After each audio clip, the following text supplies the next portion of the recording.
Welcome everyone to Discover This.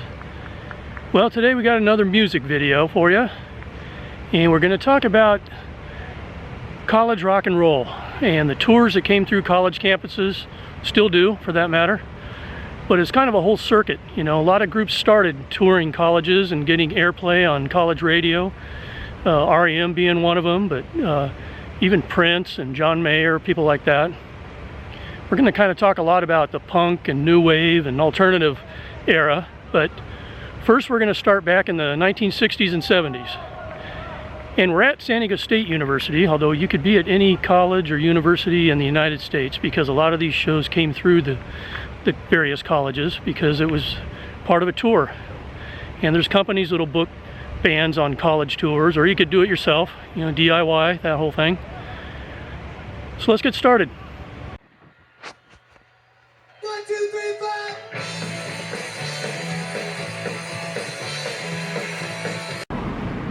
4. So one of the places bands played here at San Diego State University back in the day was Peterson Gym. And obviously that would hold quite a number of people, a few thousand. But we're going to start this video with a show by Ella Fitzgerald.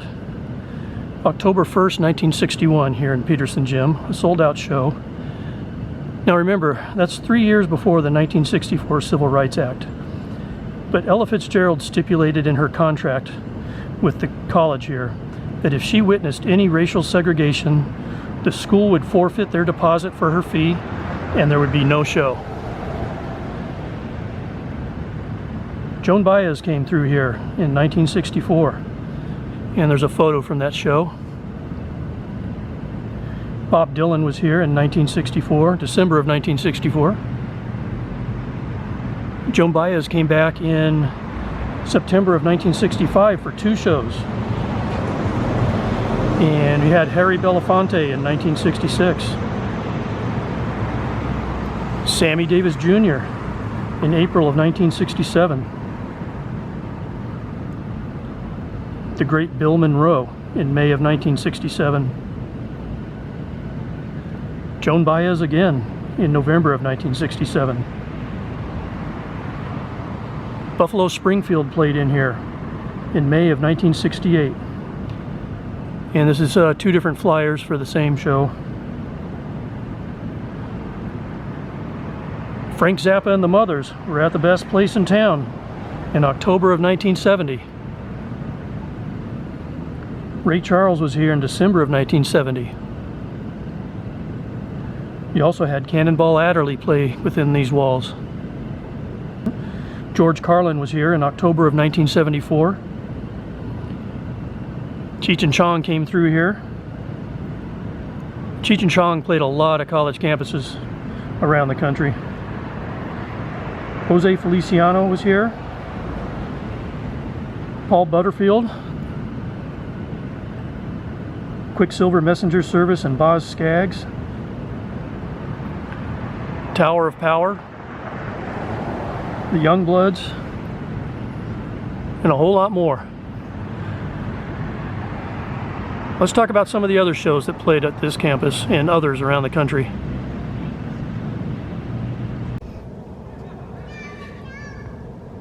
So one of the venues groups came through here and played was a place called the Backdoor. It's a small venue next to the college bowling alley, held about 300 people. And it was called the Backdoor because you entered downstairs, or the venue was downstairs and you entered through the back door. So there's quite a who's who of performers over the years. And one of the managers of the venue was a guy by the name of Jack Timchen. Now hopefully you know that name, but if you don't, very prolific songwriter for the Eagles and Jackson Browne and many, many others. But Jack Timchen, when he was working here at the Backdoor at San Diego State University, laid the carpet on the floor of the Backdoor with the help from his buddy Glenn Frey, who would go on to the Eagles. Jack Timchen also co-wrote the song Tijuana with his other buddy Tom Waits backstage at the Backdoor. And in fact, Jack Timchen and Tom Waits performed a concert here at the Backdoor in November of '73. And also Jack Timchen wrote the song Already Gone, a big hit for the Eagles here at the Backdoor. But some of the performers that came through here, the back door, 300 or less people. Eddie and the Hot Rods, the Go-Go's in 1981, Husker Du, Jane's Addiction when they were first getting started. Patti Smith played 2 nights here, February 3rd and 4th, 1976. 2 shows each night. All 4 shows were sold out, and she ended each show by ripping out the strings on her guitar and spitting and shouting obscenities at the audience. Now, if that's not punk rock, I don't know what is. Tom Waits played a show here. The Vandals. Steve Morse. Jimmy Buffett played here September 3rd and 4th, 1975. In fact, that was the first time he performed one of his, what would end up being one of his big hits, Come Monday, here at the Back Door. Jimmy Buffett came back April 30th and May 1st, 1976.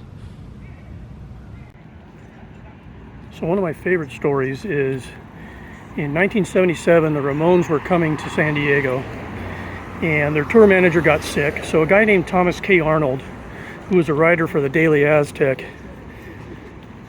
got a call from the Ramones, record company or somebody saying, hey, the tour manager's sick, can you go pick up the Ramones at the airport, get them to the motel, get them to the gig, the sound check and the show, all that business.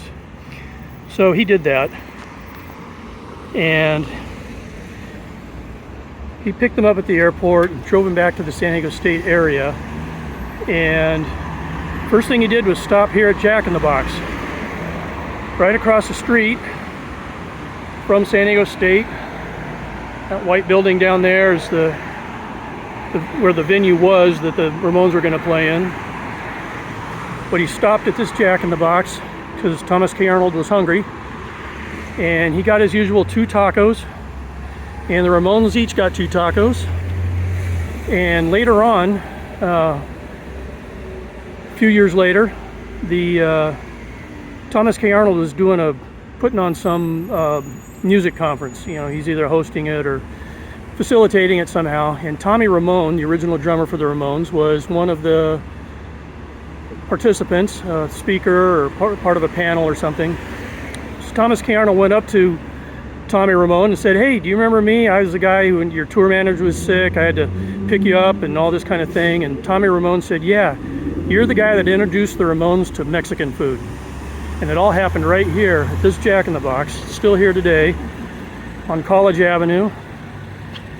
Although it's been modernized some, but this is the Jack in the Box where the Ramones got their first taste of Mexican food. Not exactly Roberto's or Sombreros, but it'll do. Talking Heads were here in September of 1978. David Johansen and the Almighty Penetrators in November of 1979. The Replacements played here in December of 1983. They did 26 songs with 2 encores. Metallica came through here. Dokken, February of 1984. Replacements came back in April of 1985. Social Distortion was here in April of 1988. Charlatans UK in 1991. Jellyfish in 1991. Stevie Ray Vaughan did a legendary show here. Rollins Band did 2 nights, April 2nd and 3rd, 1992. Willie Dixon, the great blues man, played here, and many, many, many more. Unfortunately, the Backdoor venue was demolished in 2011, but the mural that once graced one of the walls of the Backdoor was preserved, and it's now in the Love Library on campus here at San Diego State University.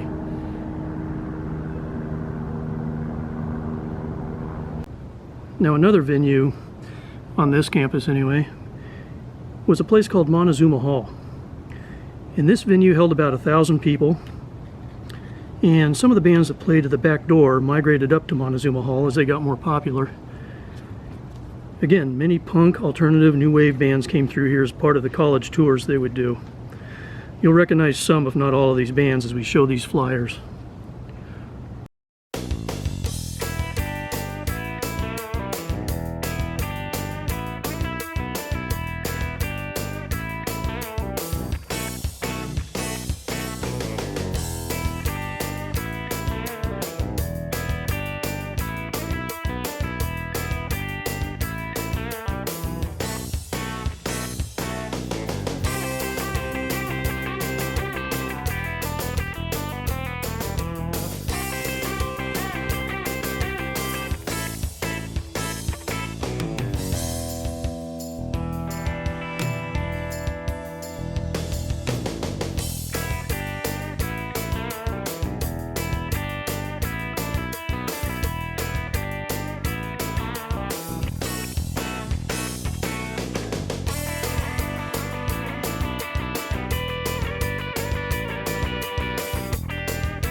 Now, you want some trivia? Which band played Montezuma Hall the most times? Well, that would be the Ramones at 4 times. And then remember, they also played at the Backdoor in 1977, which is when they went to Jack in the Box. The longest show with no breaks and no encores, 31 songs by the Replacements in 1987. Now back to more flyers.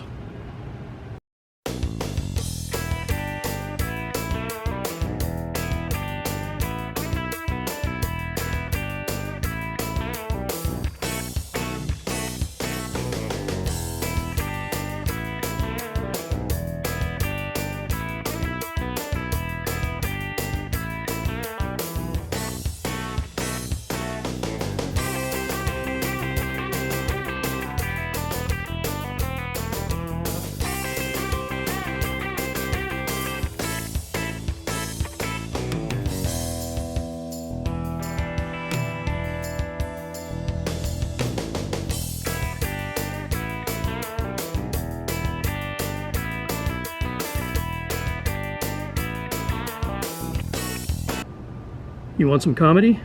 How about Steve Martin, that wild and crazy guy from back in his stand-up days? He did college tours. Or Andy Kaufman, who in addition to stand-up comedy would offer to wrestle any woman from the audience, and if she was able to pin him on the floor, then she'd get $500 in cash. Andy Kaufman did a lot of college tours.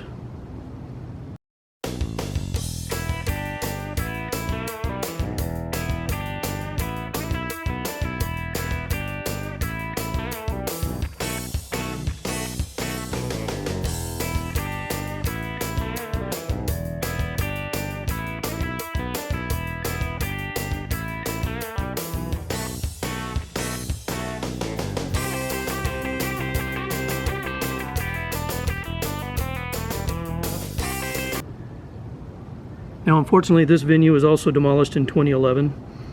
There's a new Montezuma Hall located on the 2nd floor of Aztec Center, but it's not the original venue where all the shows were held. However, the murals from the original Montezuma Hall are now inside the new Montezuma Hall, which doesn't host any shows. Now, if you like some of this history about, especially about San Diego State music and the music that's played here on this campus from the 60s all the way through the 2000s, there was a series of books written by Seth Malios and Jamie Lennox, and the books are called Let It Rock, and it's like a 5 or 6 set deal, and you can find that. But it's all about all the history of rock concerts on the San Diego State campus. Well, not always rock, country, blues, jazz, everything that's played here. And at the release party for that book series, they had a performance by Jack Timchin. So that's going to do it, ladies and gentlemen, for this video about when colleges rocked and some of the shows that came through this campus and many others around the country. I encourage you to go check out some of your college campuses and maybe go through the archives, either at the college radio station or maybe the college newspaper, that kind of thing, and see what shows came through. You're going to be surprised, and probably very surprised at some of the opening bands for some of the headliners. But most of these shows are open to the public. Some are for students only, but and some are actually only advertised in the student newspaper. Those would probably be mostly the students only shows, but you know, maybe pick up one of the student newspapers once in a while and flip through it and see what shows are coming through the campus near you. Appreciate you taking the time to watch, and we will see you next time on Discover This.